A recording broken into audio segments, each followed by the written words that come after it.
Welcome to all who visiting on this channel. So firstly मैं आप सब लोगों को ये बताना चाहता हूँ कि मैंने इस चैनल का नाम ईस्फेयर क्यों रखा है। मैंने इस चैनल का नाम ईस्फेयर इसलिए रखा है क्योंकि मैंने अपने बचपन में अपनी ज्योग्राफी टीचर से सुना था कि हाइड्रोस्फेयर क्या होती है, लिथोस्फेयर क्या होती है, एटमॉस्फेयर क्या होती है, बायोस्फेयर क्या होती है।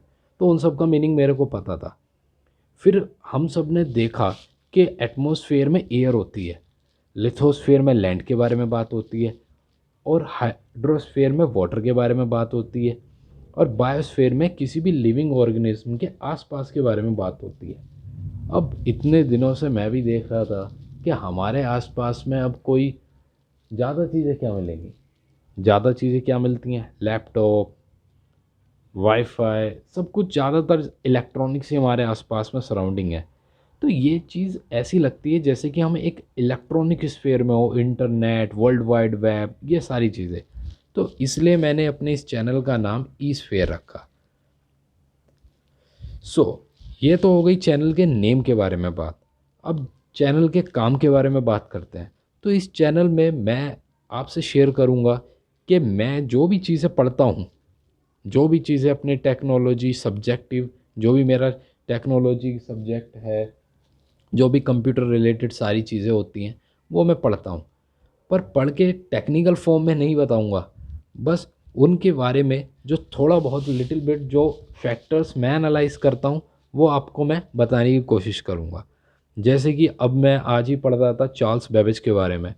वैसे इन्हें फादर ऑफ कंप्यूटर्स भी कहते हैं, बिल्कुल सही बात है। तो अगर देखा जाए तो ये कंप्यूटर्स के फादर हैं। तो इस हिसाब से देखा जाए आज इनके दादा, दादा तो नहीं, ये पोते पोतियाँ, इन सब को हम कितना यूज़ करते हैं, स्मार्टफोन, ये सब इनके ग्रैंड चाइल्ड ही समझ लो। या तो देखा जाए तो इतना सारा यूज़ करने के बाद में हमें इनके बारे में थोड़ा बहुत तो पता होना ही चाहिए। तो मैं जैसे देख रहा था तो एक बड़ा इंटरेस्टिंग फैक्टर था कि जो डिजिटल कंप्यूटर्स और फर्स्ट कंप्यूटर हम बताते हैं, फर्स्ट जनरेशन ऑफ कंप्यूटर। तो फर्स्ट जनरेशन ऑफ कंप्यूटर 1950 में स्टार्ट बताते हैं कि उसकी जो फर्स्ट कंप्यूटर ऑफ जनरेशन थी वो 1940 50 इस टाइम से स्टार्टिंग पीरियड था। ठीक है, इस काफ़ी पुरानी बात है तो ये नहीं पता कि था, पर 1940 50 से उसकी स्टार्टिंग थी फर्स्ट जनरेशन ऑफ कंप्यूटर की। बट चार्ल्स बेबेज का जन्म तो कब हुआ था? 1857 के रिवोल्ट से पहले के। ओ भाई, कितना पुरानी है। सो 1857 के रिवोल्ट से पहले के आदमी फादर कहलाता है उस चीज़ का जिसका फर्स्ट मार्केट, जो जिसका फर्स्ट ओरिजिन लोगों के सामने जो आया था वो कब आया? 1940 50 के आसपास। सो ये क्या चीज़ है? ये चीज़ इसलिए है कि उस टाइम पे चार्ल्स बेबेज ने सिर्फ डिजिटल प्रोग्रामिंग का आइडिया दिया था और मैकेनिकल कंप्यूटर डिज़ाइन करा था। आजकल के कंप्यूटर डिजिटल ही होते हैं, 0101 के बारे में सुना भी होगा, बाइनरी लैंग्वेज।